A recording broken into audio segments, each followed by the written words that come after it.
होळीच्या नैवेद्याचा संपूर्ण स्वयंपाक बनवून तयार आहे। मी याच्यामध्ये काकडीची कोशिंबीर, कोथिंबीरची वडी, मऊसूत अशा पुरणपोळ्या, त्यानंतर फोडणीचं वरण, चवळी बटाट्याची भाजी आणि भात।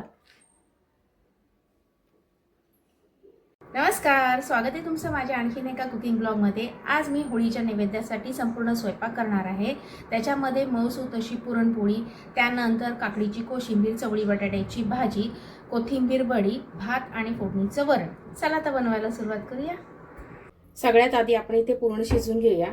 तर मी काय केलं होतं, ह्या वाटीचं प्रमाण घेऊन मी पाऊण वाटी चण्याची डाळ 1 तास आधी भिजत टाकली होती आणि वरण भाताचा जेव्हा कुकर लावला तेव्हाच ही डाळ मी शिजवली होती। तर शिजवताना मी याच्यामध्ये थोडीशी हळद आणि थोडंसं हिंग घातलं होतं, कारण का चणा डाळ आहे तर पोटाला त्रास होईल म्हणून मी याच्यामध्ये थोडासा हिंग घातला। तुम्हाला चालत नसेल तर नाही घातलं तरीही चालेल। त्यानंतर ह्याच्यातलं पाणी पूर्ण निथळून घेतलं आहे। जर तुम्हाला ह्याच्याचे कटाची आमटी करायची असेल तर ह्यातलं पाणी काढलं आणि त्याची आमटी बनवली तरी चालेल, पण मी कटाची आमटी बनवणार नाहीये। तर हे पूर्ण पाणी निथळून घेतलं आहे। आता काय करायचंय, आपण पुरण थोडं सुकं करून घ्यायचंय, म्हणजे शिजवून घ्यायचंय। चण्याची डाळ कढईमध्ये काढून घेतली आहे, जाड तळाची कढई घेतलेली आहे।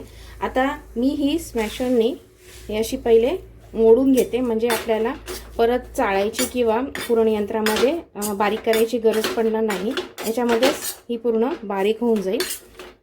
अशा पद्धतीने अशी बारीक करून घ्यायची आणि त्यानंतरच थोडं 1-5 मिनिटांनी आपण याच्यामध्ये गूळ घालणार आहोत। अशा पद्धतीने मोडून घ्यायची आहे।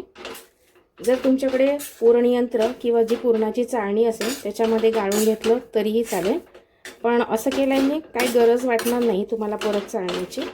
पूर्ण डाळ छान मोडून घेतली आहे। डाळ 1 तास आधी मी भिजत टाकली होती, कारण का फार डाळ नव्हती, त्यामुळे 1 तास आधी भिजत टाकली। जास्त वेळ भिजत टाकायची गरज नाही आहे, कारण का कोणी कोणी रात्रभर भिजत टाकतं, म्हणजे मीही पहिले तशीच करायची, रात्रभर भिजत टाकायची आणि त्यानंतर पुरण करायची। त्यानंतर काय व्हायचं का पुरण अगदीच सुकं होऊन जायचं, नाहीतर पातळ व्हायचं। तर डाळ छान शिजली होती। आता हे छान अशी मोडून घेतली। आता याच्यामध्ये आपण गूळ घालून घेऊया। तुम्ही गुळाऐवजी साखर घातली तरीही चालेल, पण मी आज गुळाची पोळी करणार आहे। डाळ छान मिक्स करून घेतली। आता याच्यामध्ये गूळ टाकून घ्या। जेवढी डाळ होती तेवढाच मी गूळ घेतला आहे। एवढं प्रमाण अगदी परफेक्ट आहे, किंवा तुम्ही अर्धी साखर आणि अर्धा गूळ वापरला तरीही चालेल। आता हे छान मिक्स करून घ्यायचे। गूळ टाकल्यानंतर थोडंसं मिश्रण पातळ होतं, पण ते पण आपण घट्टसर होईपर्यंत छान मिक्स करून घ्यायचं आहे। पुरण छान 5 मिनिटं गूळ घातल्यानंतर मी शिजवून घेतले। तुम्ही बघू शकता छान सुकं झालं आहे। आता चेक करूया। चमचा पडला नाही याचा अर्थ आपलं पुरण तयार झालं आहे। आता काय करायचं, याच्यामध्ये पाव चमचा जायफळ किसून घालायचं आहे। तुम्ही पावडर आयती मिळते ती वापरली तरीही चालेल। आणि त्यानंतर थोडीशी वेलची पूड घालायची, ती पण पाव चमचाच घालते। मिक्स करायचं आहे आणि गॅस बंद करायचा आहे। आपलं पुरण तयार आहे। जायफळ आणि वेलची पूड घालून मिक्स करून घेतलं, गॅस बंद केला। जर तुम्हाला पुरण यंत्रामध्ये गाळून घ्यायचं असेल तरीही गाळून घेऊ शकता, ते पण गरम गरम असतानाच गाळून घ्या, म्हणजे आणखीन छान बारीक होईल। पण मला वाटत नाही गरज, कारण का छान बारीक झालेलं आहे। आता हे पूर्णपणे थंड करून घ्यायचं आहे आपल्याला। पुरणाचं सारण तयार आहे पुरणपोळीचं। आता आपण पुरणाचं आवरण करण्यासाठी मी इथे या वाटीचं प्रमाण घेऊनच पाऊण वाटीच मैदा घेतला आहे। तुम्ही याच्याऐवजी गव्हाचं पीठ वापरलं तरीही चालेल। त्यानंतर 2 टीस्पून मी याच्यामध्ये अगदी बारीक जो 0 नंबरचा रवा असतो तो घेतला। हा पूर्ण तो ऑप्शनल आहे, तुम्ही याच्याऐवजी गव्हाचं पीठ वापरलं तरी चालेल। हा आता याच्यामध्ये टाकून घेऊया। त्यानंतर चवीनुसार मीठ टाकायचं आहे। याच्यामध्ये ना मी 1 टीस्पून तूप टाकते आहे। तुम्ही पातळ करून टाकलं तरी चालेल, पण आता कसं उन्हाळा आहे, थोडंसं हवेमध्ये गरमी आहे, त्यामुळे तूप छान पातळ झालेलं आहे। आता हे छान मिक्स करून घ्यायचं आहे। आणि मी पाणी घेतलंय, त्याच्यामध्ये पाव चमचा हळद टाकली आहे। तुम्ही हळदीऐवजी कायचा रंग पिवळा वापरला तरीही चालेल, मी हळद टाकली आहे। आता हे थोडं थोडं पाणी घेऊन मऊसर असं हे मळून घ्यायचं आहे। जास्त घट्ट पण नाही आणि जास्त पातळ पण नाही, अशा पद्धतीचं हे मळून घ्यायचं आहे। पीठ छान मळून घेतले. मी पाव ग्लास पाणी घेतलं होतं, त्यातलं एवढं पाणी उरले. जास्त पाण्याची गरज पडली नाही. आता हे छान एखाद मिनिटभर छान मळून घ्यायचे. मी अजून याला तेल किंवा तूप काहीच लावलं नाही आहे, पण एखाद मिनिटभर हे छान मळून घेऊया. मी बघू शकता इतकं पातळ आपल्याला हवं आहे. 1 चमचा याच्यामध्ये मी तेल टाकलंय. आता हे परत आणखीन छान असं मळून घ्यायचं आहे. अशा पद्धतीने हे मळून मी एका भांड्यात काढून ठेवलं आणि वरतून ह्याच्यावरती मी थोडंसं तेलामध्ये मळण्यासाठी ठेवून देते. असं नाही केलं तरी चालेल, पण मी अशा पद्धतीने पोळ्या करते. ती पद्धत मी तुम्हाला दाखवते. आता हे मळण्यासाठी आपण ठेवून देऊ.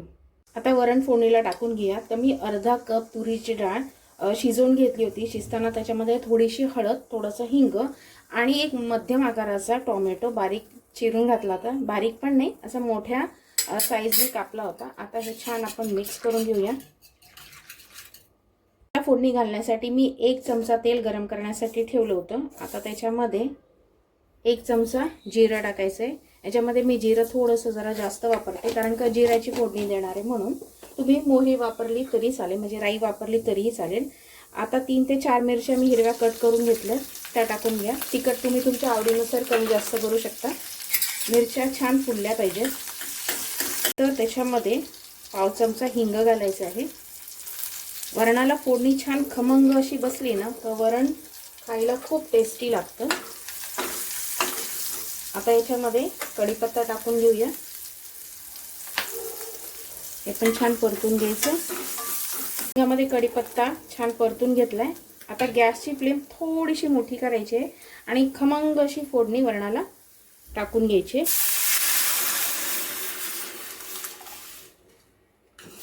छान अशी खमंग अशी फोडणी वरणाला बसली ना, तर खायला खूप छान स्वाद येतो आणि वरण खूप टेस्टी लागतं. आता याच्यामध्ये आपण चवीनुसार मीठ टाकून घ्यायचं आहे. मी शिजताना वगैरे मीठ टाकलं नव्हतं, आत्ताच मीठ टाकते. त्यामुळे चवीनुसार मीठ टाकायचं आहे.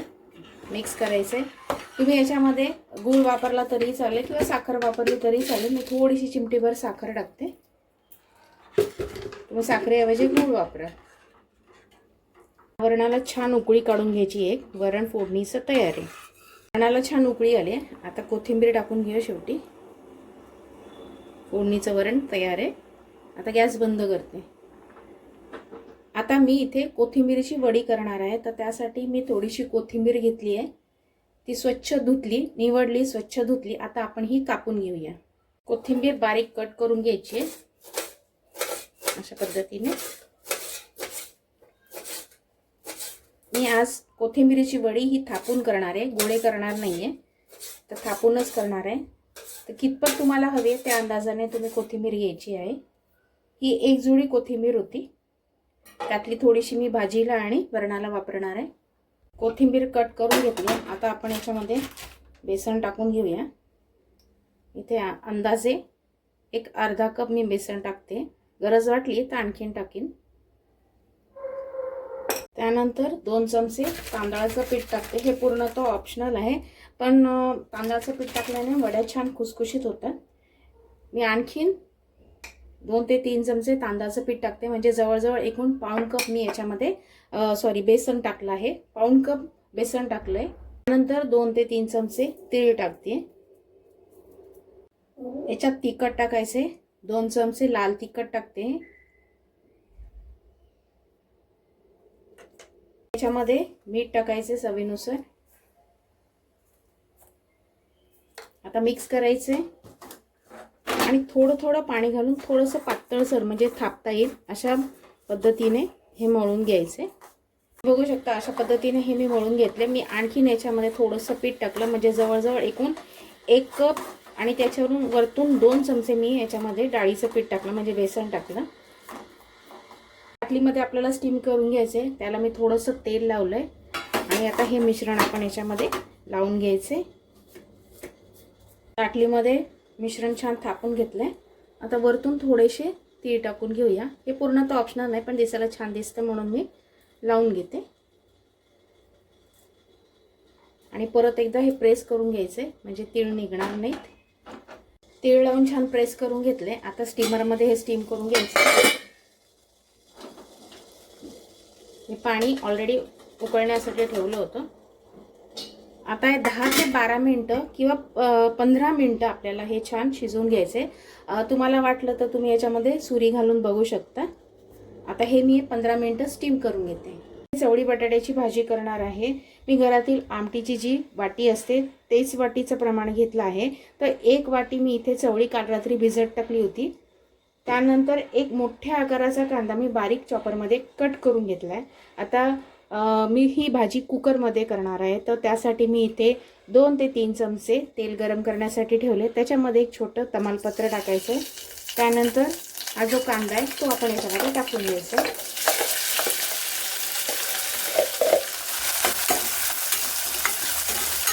कांदा छान 1 मिनिटभर परतून घेतला आहे. जर तुम्ही नैवेद्याला कांदा लसूण खात नसाल तर भाजीसाठी काय करा, सुकं खोबरं, त्यानंतर थोडंसं आलं, कोथिंबीर आणि एक छोट्या साईजचा टोमॅटो मिक्सरला बारीक वाटून घ्या आणि जे वाटण आहे ते तेलामध्ये छान परतून घ्या. किंवा तुम्ही खोबरं आणि टोमॅटो आणि आलं तेलामध्ये आधी परतून मग मिक्सरला वाटून घेतलं तरीही चालेल. तशी ही भाजी छान लागते. पण आमच्याकडे कांदा लसूण खातात असं काही नाही आहे, नैवेद्याला चालतं आमच्याकडे, म्हणून मी इथे कांदा आणि लसूण वापरणार आहे. आता हे झाकण ठेवून आपल्याला कांदा छान मऊ करून घ्यायचा आहे. कांदा मऊ होतोय तोपर्यंत आपण इथे काकडीची कोशिंबीर करून घ्या. मी 1 काकडी घेतली आहे, स्वच्छ धुतली आहे. आता काय करायचं आहे, हे जे कॉर्नर असतात ते काढून घ्यायचे आणि असे घासून घ्यायचे, जेणेकरून काकडीमध्ये जो कडवटपणा असतो थोडाफार तो निघून जातो. हे बघा, तुम्ही बघू शकता असा फेस निघतो आहे. तर अशा पद्धतीने काकडी ही अशी सोडून द्यायची आहे, म्हणजे पूर्ण कडवटपणा निघून जातो. दोन्ही साईडनी असंच करायचं आहे. त्यानंतर स्वच्छ धुवून त्याची सालं काढून परत स्वच्छ धुवून घ्यायची. कांदा छान मऊ झाले. आता आपण याच्यामध्ये सुके मसाले टाकून घेऊया. फार काही मसाले लागत नाही. तर मी याच्यामध्ये 2 चमचे मिक्स मसाला टाकते. तुम्ही घरातील ठेवणीतला कुठलाही मसाला वापरला तरीही चालेल. त्यानंतर पाव चमचा हळद मिक्स करायचं. त्याच्यामध्ये ना 1 छोटा चमचा आलं लसूणची पेस्ट टाकते. मी टाकायला विसरली होती. तुम्ही खात नसाल आलं लसूण नाही टाकलं तरी चालेल, म्हणजे कांदा लसूण खात नसाल तर नाही टाकलं तरी चालेल. मी तुम्हाला मागाशी सांगितलं त्याप्रमाणे वाटण करून परतून घ्या छान. मग तुम्हाला कांदा आणि लसणाची गरज वाटणार नाही. मसाले जळू नयेत म्हणून मी याच्यामध्ये थोडंसं पाणी टाकते आणि छान तेल सुटेपर्यंत हे परतून घ्यायचे. भाजीला आणखीन छान चव येण्यासाठी मी याच्यामध्ये 1 चमचा किचन किंग मसाला घातलाय. हा पूर्ण तो ऑप्शनल आहे. आता आणखी थोडंसं पाणी घालते, म्हणजे मसाले करपणार नाहीत. मसाले टाकल्यानंतर छान 1 मिनिटभर मी हे मसाले कांद्यामध्ये छान परतून घेतलेत. आता मीडियम साईजचा बटाटा घेतला आहे. तुम्ही सोलून घाला किंवा असाच घातला तरी चालेल. मी असाच घालते आहे. छान अशा मोठ्या मोठ्या फोडी करून ह्याच्यामध्ये हा बटाटा घालायचा आहे. मी एका याचे 3 भाग करते. तुम्ही 2 भाग केले तरीही चालतील. अशा पद्धतीने मिक्स करून घ्यायचं. याच्यामध्ये आपण जी चवळी भिजवून ठेवली होती, भिजत घातली होती, ती याच्यामध्ये टाकून घेऊया.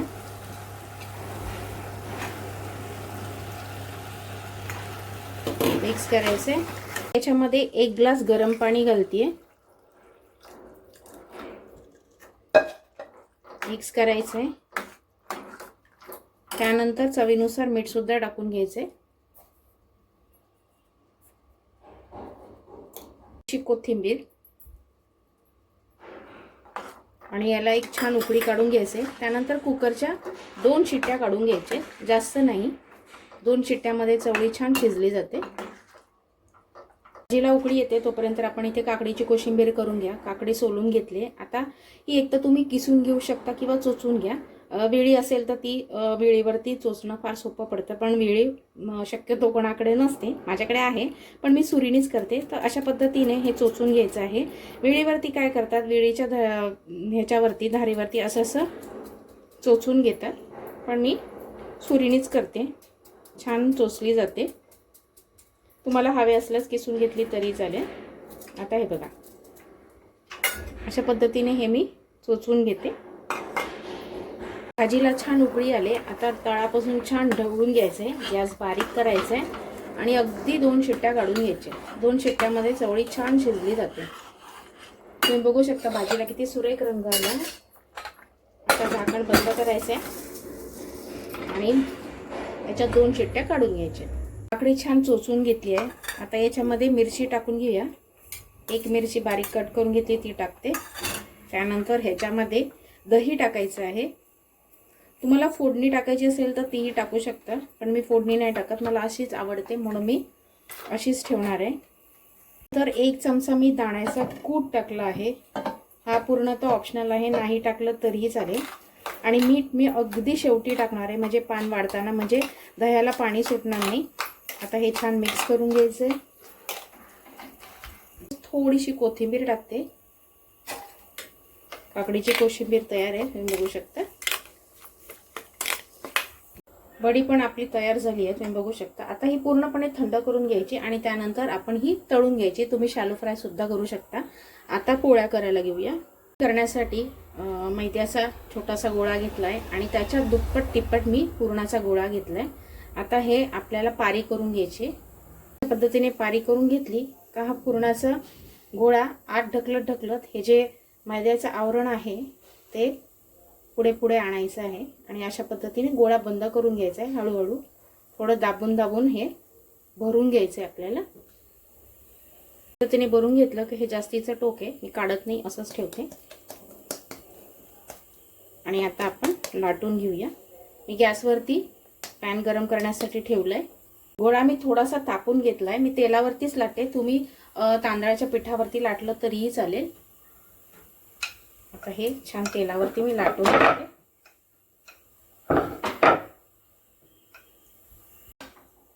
आता पोळी लाटून झाली आहे. आता ही आपण टाकून घेऊया.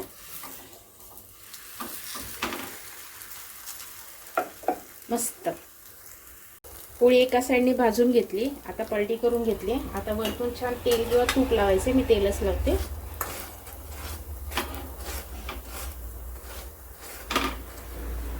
दुसरी पोळी सुद्धा करून दाखवते. उंडा भरून घेतला आहे. आता हे छान प्रेस करून घ्यायचे.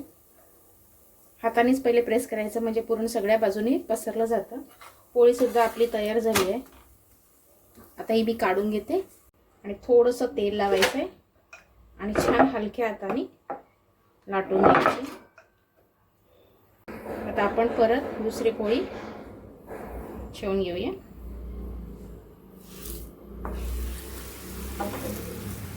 मला लाटण्याने फारशी काही जमत नाही, कारण का मी पत्र्यानेच, जो पत्रा असतो पुरणाचा त्याच्यावरतीच मी करते तेल पोळ्या.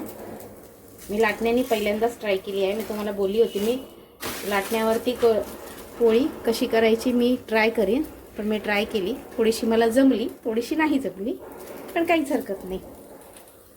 एवढ्या प्रमाणामध्ये माझ्या 4 पोळ्या तयार होतात, म्हणजे मध्यम आकाराच्या.